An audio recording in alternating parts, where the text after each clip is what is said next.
Hello, everyone. I'm not even a minute early, but we'll wait. We'll see who else is going to join us. I'll get some of my stuff together.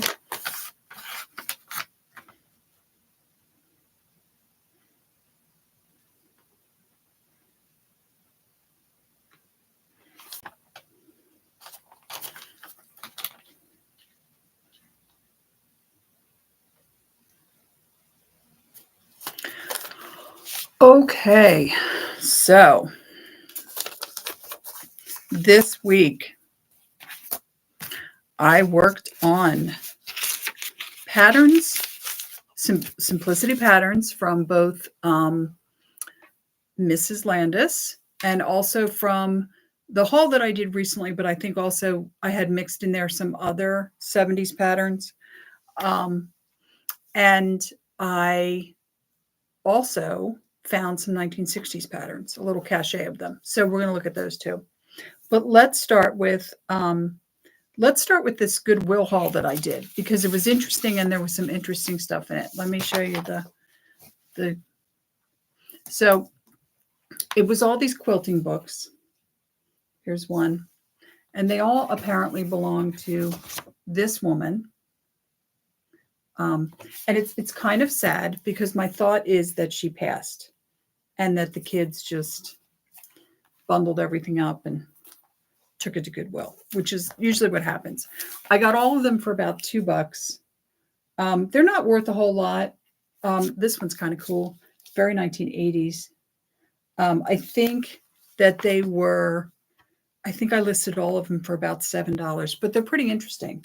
So these are Better Homes and Gardens. There's nothing on the back of these. And then the first two I showed you were from Rodale Press. I don't know if you guys are familiar with Rodale Press, but Rodale Press is used to be a book company that was a lot of how-to books, gardening, crafting, recipe books. I liked Rodale Press because these two were the Rodale Press, by the way. They always had the kind of books I was interested in, canning, whatever. So in one of those books, and I can't remember which one, there was this. So this must have been some kind of a giveaway. I'm trying to see if it says anything. See, it doesn't say like it's from something or anything like that.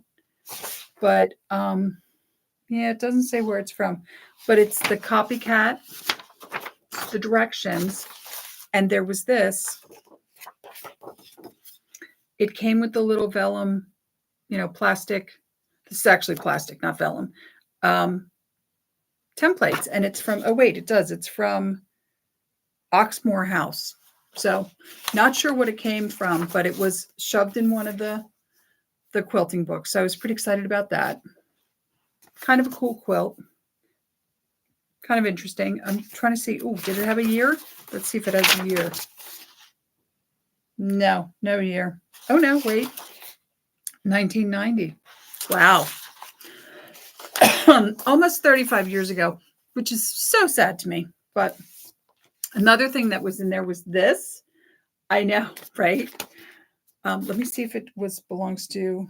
Yeah, look, it belongs to that same woman. This was like shoved into the front of one of the books. I'm trying to see what year this is from.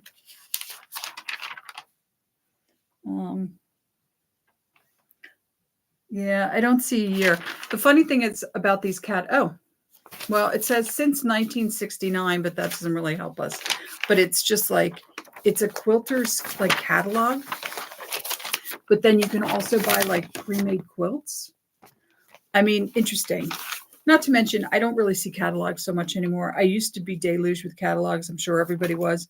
They're just not really a thing anymore, which is good because, waste of paper, but still. But I just thought this is really cool. I don't know what I'm going to do with this. It's like one of those weird pieces of like ephemera that I kind of want to hold on to. All right, so let's look at what I found in patterns this week. So I don't remember what patterns these were in, but this was one. It's little notations of fabric. I thought that was cool. Yeah, all the things she needed: stretch lace, lining. So that was kind of cool. 35-inch fabric, 35-inch fabric with fabric. And then this, look, an unused. It expired in 1980, by the way. Welch's grape juice coupon. And on the back is some weird product that I do not remember. It looks kind of weird. It's a breakfast. Is it a breakfast stick? Breakfast strip. I have no idea what that is. But you're apparently supposed to drink it, eat it with Coca-Cola, because there's Coca-Cola right there. The whole thing was kind of weird. Yeah, I guess this used to have a recipe because it's talking about like, it looks like there must have been a recipe above. So always interesting. Very, very interesting to find this kind of stuff, right? All right. So on the community page, you guys may have seen that I put up a link to a GoFundMe the other day. So let me tell you what that was all about. I had started a GoFundMe. There was a kitten, one of the feral cats. She was kind of living on my porch, but she was very sick and she was dying slowly. And I started a GoFundMe because I knew as soon as I walked into like an emergency vet or even my own vet, it's going to cost me a fortune for whatever this cat needed. I ended up, I noticed Friday she didn't want to eat or anything. Well, she passed away last night. So I've since deleted the GoFundMe. It's very sad. I felt bad, but sometimes I feel like we have to, we try and save animals. It's not so much for them, but it's for us. So that's what ended up happening. But anyway, without further ado, let's look at patterns because that was just really sad. I just wanted to let you guys know that's what that link was if you saw it. So let's start with the first pattern, which I had to put in a bag, and you'll see why in a minute. So it is a jiffy dress pattern from the 1960s. It's quite lovely. And if you look at the back, someone cut out, I'm not sure why you would do this, but somebody cut out the part that has, and it's obviously like it's more torn than cut, but it's not like damage from insects or anything. They cut out the portion that gives you the measurements. Oh, I wonder. Oh, do we think this is it? Oh, you know what? I'm just going to put this back in there because I bet that's what that was from. Because it's hard to remember all these little idiosyncrasies, right? I'll put it back in there. Yeah, we'll see. Value added, right? This is the next pattern. Most of these, I found this week that I had there were a lot of patterns that were like cut and basically, cut and complete, but there were also a lot that were uncut. There was a whole bunch that were just partially cut. So we'll look at those in a minute also. I can't remember every one, but I'll try and remember the ones that were uncut because there were a couple of those. Okay, look at this pattern. This one I do remember because this pattern, that coat, the coat pattern's completely uncut. And can you see that collar? The collar pieces are absolutely uncut and just amazing, right? Yeah. Oh, and then there was this. This was cut. It was all complete. It was in good shape. Most of these were in very good shape. Mrs. Landis's patterns, most of them are in really good shape, but she does tend to leave the pins in her patterns. So, and this is just so cool. It's, a dress, sheath dress with a capelet that you should just, you could just make it and wear it to the supermarket, right? Because I feel like I'm never dressed well enough for the supermarket. I have to go after this actually, go pick up something for dinner. But another pattern, a how to sew pattern. There was a lot of these too. It's a jumper or you can wear it as a dress. Very cute though. A lot of really basic patterns this week. Like all of them, I was like, okay, yeah, that's a really, that's a good kind of pattern just to have, in your repertoire of patterns. This one, just really simple, cute little dress. And now let's look at the 70s. Yeah, we got some. Let's just start off hard. Hard 70s. There we go. Yeah.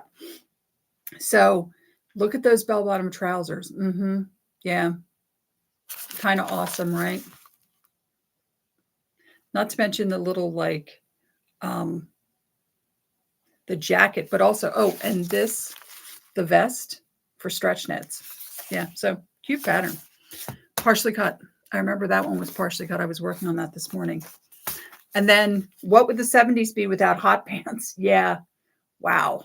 Look at how short. Okay, this pair here, look how short they are. And it looks like she's only wearing shorts in the illustration, right? But I'm sure she's not. Yeah, who wears short shorts? We wear short shorts. Another stretch knit pattern. So I started to see a lot of these. You know, you don't really see a lot of knit patterns in the 60s. And then in the 80s, you start to see a lot more. So this was kind of like, I think this was 1974, but it was designed for stretch knits. It's basically a cardigan and top pattern and designed for stretch knits. So, oh yes, and more 70s. How to sew 70s. This one I think is more of a teen pattern. You notice there's on this side, there's a little girl in this pattern. Oh, by the way, you might notice if you ever look at the children's patterns that there is a real decrease in the inventory that I have, because I went through and decided to just kind of cut the fat a little bit, and I got rid of every cut pattern I had in the children's and pretty much every partially cut pattern I had in the children's, because I'm paying for them and they're not selling, and it's not working. So by the end of this week, I'm thinking that what's going to happen is all of the children's patterns will be uncut and factory folded patterns, and that'll be it. All right, so this is another stretch knit pattern. It's an unlined, they're calling it a jacket, but to me, this is more of like, almost like a wrap cardigan, but cute, right? Very 70s too. I remember this kind of style of things. Oh, and this, so super cute. Little mini dress. Those unbelievably cute little cuffs and collar on them. And this, here we go, more 70s separates. Yeah, very boss. A lot of wide leg pants, a lot of bell bottoms. I love the, this one, my favorite thing actually on this one is this. It's a pleated plaid maxi skirt. Like, pleated plaid maxi skirt. Say that 3 times fast, but how boss is that, right? And then we have this, another very 70s looking pattern. Very cute too. This one I also remember is partially cut, because the thing that I remember about it is the only thing cut on here was the cuff piece for the jacket / top thing. I don't know why. I mean, I know why, because I've done it. You know, when you're making another pattern, you're like, I really want to put a cuff on this. And I'm like, oh, wait, I have that other pattern that's got the cuff piece, you know. This was another one. This is, okay, do you guys remember the Bay City rollers? All right. Almost more than like this is a very Bay City rollers pattern, but this is almost more Bay City rollers, right? This pattern, another one, partially cut. The only thing that was cut on it was the skirt. So everything else is in there. It's intact. It's in really good shape. I believe this one, it was either this one or it might have been this one, had one of those, the inserts that are made of the same tissue as the patterns, and they're like how to match plaids, how to put into zipper. This one was how to coordinate fabrics. And I was so tempted to remove it and like keep it for myself because it was so cool, but I didn't. It would have been a great art piece. This pattern got in there uncut. Didn't realize it was uncut until I got in and looked at it. There was 2 or 3 of them. And of course, you know, I'm happy when I find a pattern that I figure out was actually uncut, and I didn't know it was uncut when I was looking at it. So yeah, not complaining about that, right? All right. Another so 70s, so 70s. So cute though too. And this was so cute. It's 2 pieces. So you wear that like, I mean, it looks like a jacket, but it's actually a top. And the skirt, they're 2 separate pieces. You put them together. It's really like a 2-piece dress, but super cute. Very very 70s. Oh, and this one. Okay. We've seen these before. look slimmer patterns. So the line and the cut of this dress is to make you look slimmer, which is great. I mean, go for it, right? Again, very 70s. I love, can you see the super, look at the big collar, right? And then this one, oh, this one is so pretty. So empire neckline, technically an empire waistline. Really gorgeous, just A-line dress. I guess can be made into a formal dress if you wanted it to be. Kind of a really pretty understated wedding dress, right? I mean, I think. And we have this pattern. Just a very basic A-line skirt pattern, but it does come, it was cut, but whoever had it had cut it to the maxi length. So it's great because there's no pieces to like reconnect if you want to do the maxi length. We had a men's pattern, only one. And it was for this cool shirt that has, I don't know if you can see it. Can you see the pocket? That's, I'm not kidding you. On the back of the envelope, they call that a comb pocket. In fact, we'll look at the back of the envelope. Can you see this down here? A comb pocket. I've never heard of a comb pocket. I didn't know there was such a thing as a comb pocket. Now you know. But apparently there was. It was called a comb pocket.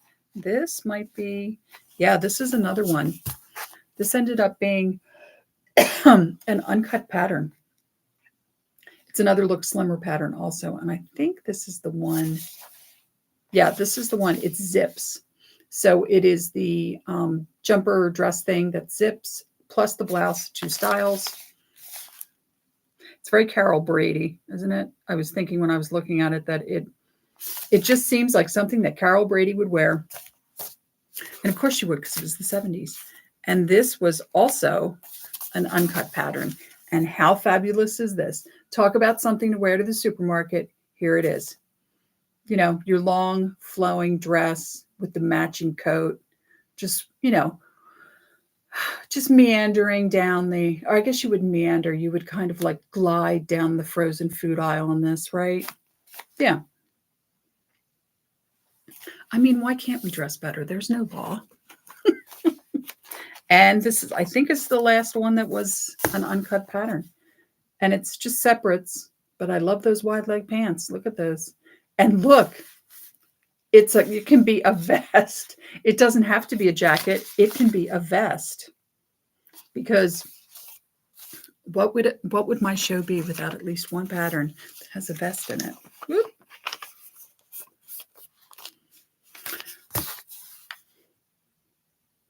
Dress and or tunic. Just the dress and tunic. No pants. But cute, you know, little mini dress.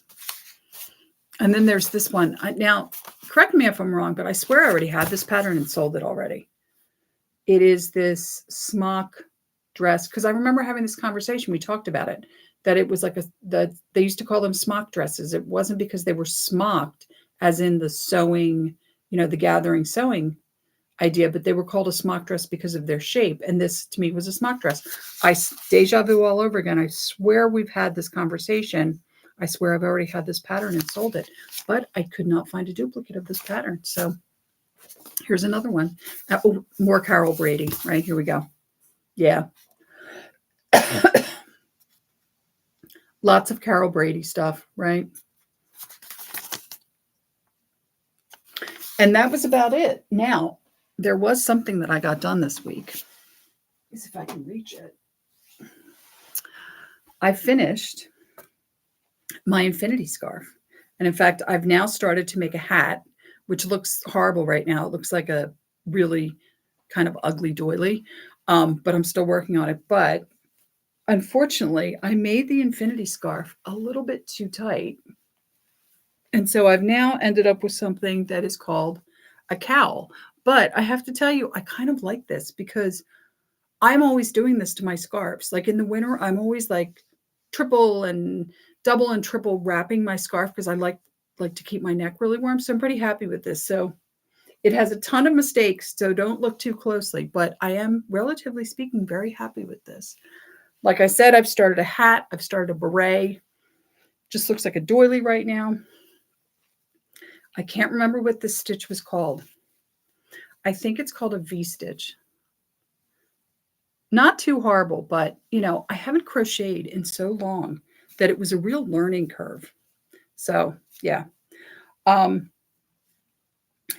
where was I last week? Well, I have to tell you guys about the show in the Poconos last week. So it was it was called the Totally Tubular Tour. So it was 1980s bands.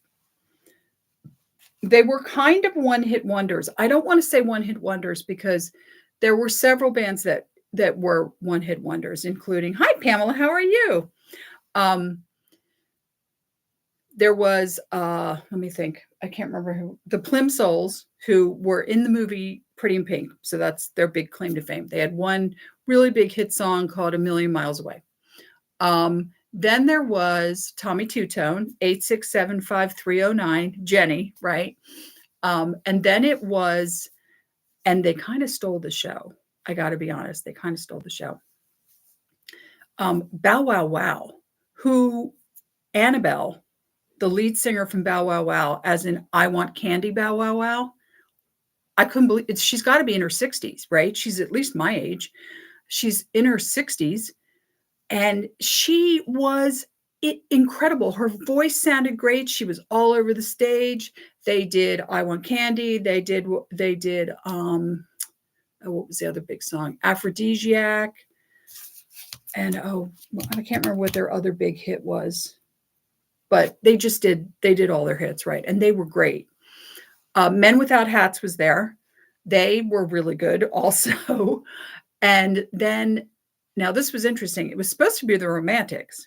Something happened and the Romantics had to drop out. And so they were replaced with Wang Chung. Now, does everybody remember? They're known for the song, Wang Chung, right? Like everybody have fun tonight, everybody Wang Chung tonight. But they were excellent. And they played, and again, they're not really one-hit wonders because they had other hits. They had To Live and Die in LA, which was in the movie To Live and Die in LA. And they had The Dance Hall Days, which I believe was their first hit, which is a great song. There was also Modern English, I'll Stop the World and Melt with You. We all know that one from every single burger commercial ever, right?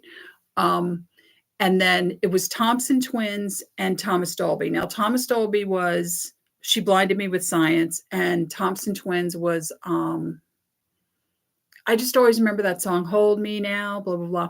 That was the big Thompson Twins song that I remember. The whole lineup was really good. They were all excellent. They really were. And you would think you've been singing the same songs, right? Over and over for 40 years, which would, by the way, drive me crazy. But you've been doing it for 40 years, so you must be good by now.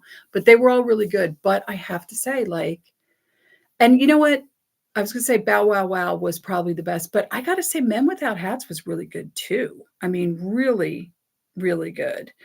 But the thing about Bow Wow Wow is you're looking at her and she's this tiny little thing and she looks like somebody's hip grandma, right? And she's like all over the stage and her voice is really strong and she's singing really loud. And I was just like, wow. So it was really good. And Pamela, I'm so sorry you just joined us because I'm already done. I'm already done with the patterns. And there was a vest. There were actually two. Sorry. But about these patterns, by the way, while I was going through them, there ended up being a bunch. Oh, you did see. Good. A bunch of wounded birds and very specific kind of wounded birds where I'm going in, I'm pulling out whole pattern pieces, uncut pieces, cut pieces, and there's no instructions. This is probably my pet peeve. It's one thing if I'm looking at a pattern and I notice that the back neck facing is missing. And it's a wounded bird because it's missing the back neck facing. That totally makes sense to me because it's like, yeah, it's really easy. The facing falls on the floor. You forget about it, whatever, right?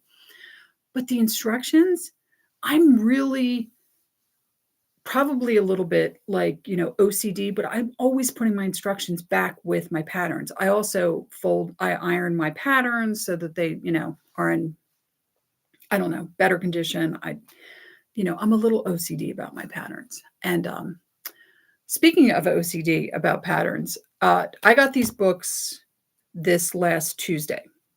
But before I left to go on my little trip, I stopped in Goodwill on the Friday before. And I actually found several bags of patterns. I spent about just under $60. Now, I was sure that most of these patterns were uncut and factory folded, but when I got into them, they actually weren't. They were ironed and really well cared for. And my first thought is, these are from a home ec class because they've all got names written on the top of the envelope. And I'm like, these are from home ec class. They're all from the 1980s. I haven't finished going through them. Now, I did cheat a little bit. If you go to the 1980s page in my Etsy shop, you will see like 5 or 6 new patterns, and they're from that lot of patterns. I did immediately put the uncut factory folded patterns up online. I just wanted to get them out of the way. I was going away. I just wanted to deal with them. I did not save them, though, to show them to you guys. Sorry. But when we get done the 70s patterns, which if I keep finding wounded birds, we're going to be done a lot sooner than I thought. I'm going to go over those 80s patterns. I need to keep them separate because when I price them out, they're a different price than the patterns we're actually working on now. So I really need to keep track of them. But some really interesting 1980s patterns and in really great shape, which is why I was fooled and thought that they were factory folded, is because whoever owned them before, and I'm 99.9% sure that they were from a home ec class, they took really good care of them.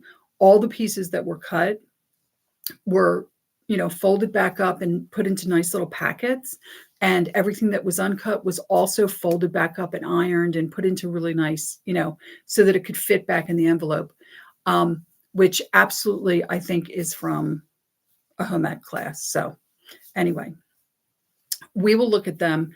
We're going to finish the 1970s patterns, which I think is going to take us into August. I only have one more week of school. Not that it's difficult. The problem has been that we've just had such crazy hot weather. And even with the air conditioning on the bus, by the time the air conditioning actually works, I'm done. The kids are dropped off. I'm going home. And it's really hot, and so I'm kind of exhausted when I get home, and I don't always want to then turn the iron on and start working on patterns. So, but I will be done soon. I will have several days off. The bad news is I've been selected for jury duty, so I don't know what's going to happen that week. Every time I've gone for jury duty, they've disqualified me pretty much immediately for reasons unknown to me, because it's always like they ask me these questions and then I get disqualified and I'm like, what? And I don't want to sound vain or toot my own horn, but they ask me questions that seem like they're trying to figure out if I'm smart. Like once I was supposed to be a jury member for this trial that was for this for a murderer. And the lawyer for the murderer said to me, do you watch? And he said Channel 12, because that Channel 12 where I live is PBS. And I said, oh yeah, I love PBS. I send them money every year. I love them. I have I had the tote bag, and I'm telling him, like, it's embarrassing, but I'm like, I have the tote bag, and I'm telling him all this, and he disqualified me. And I'm like, And then a couple of years ago, I had another trial, and I can't remember what that one, that was like racketeering or something. The guy was like a drug dealer. And they asked me which magazines I read. And I told them that we're going back, right, early 2000s. I said, Real Simple and Martha Stewart Living. And they disqualified me. And I was like, what does that mean? Is it because I don't know. Are they thinking that I'm like bougie, wealthy white woman and I'm like not good to have on the trial or whatever? So we'll see. I will keep you guys posted, because if I do that, I'm not going to have time to really work on patterns that week. So I'm probably not going to be able to do a little show on that Sunday, but I'll let you guys know, with that coming up. And until next week, Pam, I'm so glad you joined us. We haven't seen you for a while. And until next week, I hope wear a vest. I might wear a vest.